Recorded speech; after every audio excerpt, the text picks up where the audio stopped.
pourquoi tes amis n'achètent pas tes produits ou tes services. Dans cette vidéo, j'aimerais te conseiller sur la différence entre le fait d'avoir des amis et avoir des clients. Tout simplement parce que aujourd'hui, énormément d'entrepreneurs se lancent dans le business en se disant, ok, de toute façon, moi, je connais tel qui est susceptible d'acheter mon produit, je connais tel qui est intéressé, il fait souvent ci, il fait souvent ça, donc il doit être intéressé par mon produit. Bien souvent, la plupart du temps, ce que vous lancez dans votre business, n'ayez pas en tête de penser ou de croire qui ressemble le plus à votre audience. Tant que vous n'avez pas lancé votre produit, vous ne savez rien.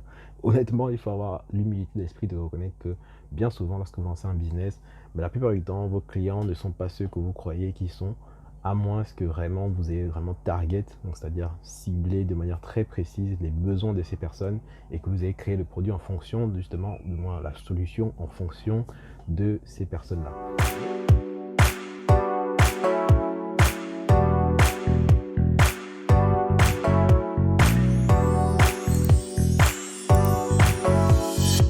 Moi, je m'appelle Lionel Azibourg, pour ceux qui ne me connaissent pas, je me présente rapidement. 10 ans que je suis dans le marketing, que j'accompagne donc des dizaines d'entreprises et d'entrepreneurs pour créer des stratégies sur Internet pour pouvoir performer et vivre de leur activité. Donc aujourd'hui, je propose donc à travers cette chaîne des conseils gratuits pour pouvoir vous aider à vous développer et à développer surtout votre mindset concernant le marketing pour pouvoir performer dans l'entrepreneuriat, peu importe dans quelle zone géographique vous êtes aujourd'hui. J'ai des entrepreneurs que j'aide qui sont en Afrique, qui sont en Amérique, qui sont, peu importe, en France aussi, ici aujourd'hui.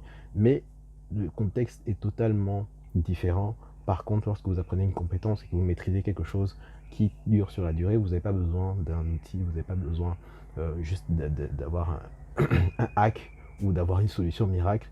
Vous avez juste une compétence que vous appliquez sur Internet et c'est ce que je vais vous apprendre à travers cette vidéo. Et aujourd'hui, le sujet, c'est donc justement comment trouver des clients qui ne partent pas forcément de notre réseau numéro 1. Donc numéro 1, c'est vraiment amis, famille, collègues, voilà, famille élargie, hein, bien sûr. Et comment est-ce qu'on fait concrètement pour faire exploser son business à travers Internet. Et c'est tout l'objet d'Internet aujourd'hui, c'est que la plupart des gens, ce qu'ils font, c'est quoi? Ils lancent un produit, ils lancent un business et ils partent du forum, le niveau numéro 1. Donc, quelque part, je peux comprendre cette logique. Je peux comprendre cette logique parce que Facebook, notamment, lorsqu'on a lancé les pages en 2010, il me semble, lorsque Facebook a lancé les pages professionnelles, ou bien peut-être avant 2009 peut-être, mais en fait, Facebook, ce qu'il proposait, c'est d'inviter tous vos amis, et c'est encore le cas aujourd'hui, d'inviter tous vos amis à pouvoir aimer votre page professionnelle. Alors, concrètement, ce que ça voulait dire de la part de Facebook, c'était que tous vos amis sont supposés vous aider lorsque vous lancez une entreprise. Par contre, ce qu'on remarque beaucoup, c'est que même si vos amis vont liker votre page, en général, ce qu'on remarque beaucoup, c'est que même dans la vraie vie, beaucoup d'amis ne soutiennent pas forcément votre business pour deux raisons. La première raison, c'est que bien souvent, ils ont leurs problèmes et ils ont autre chose à faire que de vous aider avec votre business. Et la deuxième raison, c'est souvent que ils ne sentent pas que potentiellement ce que vous apportez dans votre business leur apportera de la valeur. Si je prends un exemple, c'est que si vous vendez des articles, des vêtements, des accessoires qui ne correspondent pas à leur style, ils ne se sentiront pas du tout concernés par votre business, tout simplement. Si vous vendez des costumes et des vestes et que ce sont des personnes qui ont l'habitude d'être toujours en streetwear, en t-shirt, ils ne vont pas forcément se sentir obligés d'investir de l'argent dans votre business. Donc c'est tout à fait normal et il ne faut pas leur en vouloir pour ça, pour autant. Donc vraiment, je discute vraiment avec beaucoup d'entrepreneurs passionnés. Quand je dis passionnés, c'est ceux qui font beaucoup de drama lorsqu'ils se rendent compte qu'ils lancent un business et il n'y a personne qui les soutient, ils se sentent seuls au monde. En fait, c'est ça la vie d'un entrepreneur la plupart du temps, c'est que vous êtes solitaire 99% du temps. Et le 1% du temps en plus, c'est vraiment lorsque vous rencontrez des personnes qui sont du même domaine que vous et qui vous aident à être dans un environnement beaucoup plus fédérateur. Mais la plupart du temps, ce que vous lancez dans le business, il faut savoir que vous allez avec un objectif, c'est lancer votre propre activité. Et dans un premier temps, c'est d'abord pour vous et pour personne d'autre. Ensuite, vous aurez bien sûr des clients, vous aurez peut-être des fournisseurs, vous aurez des investisseurs, etc., d'autres niveaux de responsabilité ou des employés. Mais ce n'était pas ça l'objet de la vidéo. C'est vraiment comment est-ce qu'on trouve ses premiers clients. Alors, il y a deux choses. Lorsque vous vous lancez sur Internet aujourd'hui, c'est pour trouver les clients, vous avez deux solutions. Soit la première, c'est de faire une stratégie organique, c'est-à-dire une stratégie qui n'est pas payante, dans laquelle vous n'investissez pas d'argent. Par contre, vous allez investir votre temps, donc vous allez passer énormément de temps à mettre en place des stratégies de marketing de contenu. J'ai déjà parlé la solution des stratégies de contenu dans une vidéo, je la mettrai dans la barre de description. Mais la deuxième chose que vous pouvez faire, qui va beaucoup plus vite, qui vous mettra beaucoup moins de temps, c'est de faire une stratégie de publicité. Et donc la publicité, encore une fois, on va reprendre l'exemple de Facebook.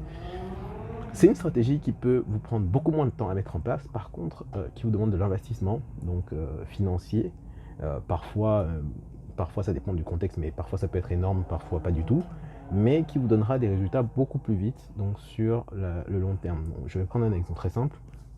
Nous, on accompagne des clients aujourd'hui sur lesquels on met des budgets publicitaires d'environ 100 € par mois et on génère à peu près équivalent de manière très simple, hein, à peu près 500 abonnés et pour un équivalent d'une dizaine de ventes. Donc c'est vraiment un bonus parce que de base, notre client il a déjà des ventes et nous on lui apporte ces ventes supplémentaires grâce à Internet. Et c'est en faisant des publicités vraiment assez simples et assez ciblées concernant son business qu'on arrive à générer les ventes supplémentaires. Encore une fois, là, je tiens à vous prévenir, tous les business ne sont pas possibles, ne sont pas vraiment intéressants pour la publicité parce qu'encore une fois, sur Facebook, dépendamment de votre business, si votre business il est facilement implémentable, si vous avez un business model comme un site e-commerce, lorsqu'on fait un achat sur Internet, la vente est directement comptabilisée. Donc ça, c'est assez simple. Par contre, si vous avez un business qui nécessite de mettre en place un accompagnement, un coaching par exemple, il y a un deuxième niveau de vente, c'est-à-dire qu'il faut que vous rentriez en contact avec la personne au téléphone et que vous puissiez passer l'appel pour essayer de conclure la vente. Et là, pour le coup, la publicité se fera à différents niveaux. Donc c'est vraiment quelque chose à réfléchir en fonction de votre business, en fonction de votre thématique, de savoir comment est-ce que vous allez pouvoir mettre en place justement cette publicité. Donc voilà, il y a différents types de publicité. Je ne vais pas parler de différents types ici. Il y a les référencements payants aussi qui fonctionnent, de vous mettre en avant sur les pages de Google, de vous mettre en avant, ou le référencement, encore une fois, organique, qui nécessite énormément de temps pour pouvoir travailler sur une stratégie de mots-clés, pour pouvoir apparaître sur les moteurs de recherche, encore une fois, en fonction de votre localisation. Ça peut prendre plus ou moins de temps ou plus ou moins d'argent. Mais si je voulais vraiment vous présenter les différentes stratégies pour pouvoir acquérir vos premiers clients. Maintenant, quelle est la stratégie à adopter lorsqu'on lance son business en premier lieu?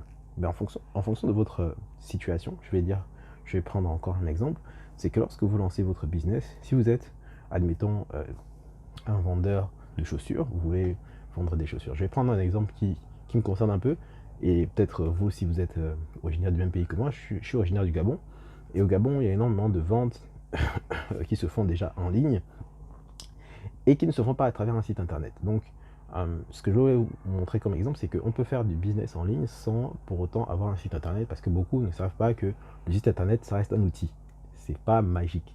C'est pas parce que vous avez un site internet que tout de suite, boum, les ventes vont se faire de manière automatique. Ah, j'ai un site, je vais taper ça sur Facebook, que je vais dire à tout le monde que je vais faire un site, et tout le monde va se connecter sur mon site, va cliquer sur acheter, et je vais avoir des millions de francs CFA. Si vous avez déjà fait un peu de business, vous savez que c'est juste pas possible. Donc du coup, le site internet ne reste qu'un outil, et beaucoup au Gabon notamment, on n'utilise pas de site internet. Ce qu'on utilise en revanche, c'est tous les outils des réseaux sociaux. Donc c'est notamment WhatsApp Business qui a été mis en place récemment, et que beaucoup, même pas seulement au Gabon, je sais que beaucoup en Afrique notamment utilisent ce service de WhatsApp Business comme justement rempart entre le fait de montrer le côté professionnel de son activité, parce que en général, tous, ils ont des pages Facebook et des pages Instagram, et ils ont tous leurs produits qui sont référencés là-bas. Et en fait, WhatsApp Business se permet de faire justement l'intermédiaire pour montrer au niveau de leur réseau niveau 1, généralement c'est tous ceux qui sont sur WhatsApp, c'est réseau niveau 1, leur business. Donc concrètement, ça va vous permettre au sein de votre niveau 1 de montrer votre catalogue professionnel sans mettre la pression au niveau de vos amis en leur disant achetez mon produit, achetez mon produit. Pourquoi c'est important d'avoir cette démarche là plutôt que d'envoyer des messages à vos amis en vous disant j'ai lancé mon produit? Là vous aurez une autre approche qui sera de montrer l'aspect professionnel de votre business. Je ne vais pas en parler dans cette vidéo, mais concrètement vous allez faire ce qu'on appelle du company branding, donc c'est-à-dire montrer la marque de votre entreprise sans mettre la pression au niveau de vos amis. Et concrètement, ce qui va se passer, c'est qu'ils vont prendre connaissance de vos produits, de votre valeur ajoutée, et ils vont maintenant avoir un aspect différenciant de la manière dont vous présentez votre business, parce que en fait, ils vont avoir une approche de compagnie, donc d'entreprise contre de particuliers. Donc c'est ce qu'on appelle du business to consumer. Et c'est important d'avoir cette mise en relation parce qu'en fait, lorsque c'est plus vous, mais c'est votre business qui s'adresse à vos amis, mais quelque part, ça crée une relation entre votre business et vos amis qui est différente de votre relation. Donc, s'ils achètent sur votre business sans vous consulter, entre guillemets, c'est tant mieux parce que du coup, c'est votre business qui fonctionne et c'est votre business qui est en lien avec vos amis et plus vous qui êtes au milieu. Donc, c'est une manière de vendre en fait à ses amis. Et en fait, s'ils ne l'achètent pas, tant pis, c'est juste votre business, c'est pas vous qui êtes impliqué directement. Donc c'est une manière de vendre concrètement, c'est de proposer, d'avoir une stratégie de branding comme ça, qui permet de mettre en avant votre business. Et c'est ce que beaucoup font, en fait, au Gabon, en tout cas à Libreville, d'entrepreneurs que je connais, qui fonctionnent de cette façon, de vraiment mettre en place une stratégie de branding, mettre en place justement une stratégie de vente de ces différents produits, que ce soit des vêtements, que ce soit des chaussures, que ce soit peu importe le type de business d'ailleurs que vous vendez, mais de mettre en place une stratégie de branding, comme ça au moins vous n'êtes plus juste vous qui êtes en face de vos amis, mais c'est vraiment votre entreprise qui est en face de vos amis et qui concrètement met vos amis dans la position de client vis-à-vis d'eux. Et à eux ensuite de choisir s'ils veulent acheter ou pas votre service ou votre produit tout simplement. Donc c'est tout pour cette vidéo sur comment est-ce que vous pouvez vendre pour votre produit, votre service à vos amis. N'hésitez pas à faire donc justement des commentaires pour me dire quel type de vidéo vous aimeriez que j'aborde concernant le marketing. Cette vidéo-là, cette idée, je l'ai eue justement dans un commentaire que j'ai reçu sur Twitter. N'hésitez pas à me suivre sur mes réseaux, je suis vraiment très actif sur Twitter et sur Instagram. Donc n'hésitez pas à me suivre là-bas pour avoir des conseils exclusifs que je partage tous les jours, vraiment quotidiennement sur les deux réseaux. Et on se retrouve pour une prochaine vidéo. N'hésitez pas à vous abonner, laisser le pouce bleu pour le référencement et pour m'encourager. On se dit à la prochaine. C'était Lionel. Ciao.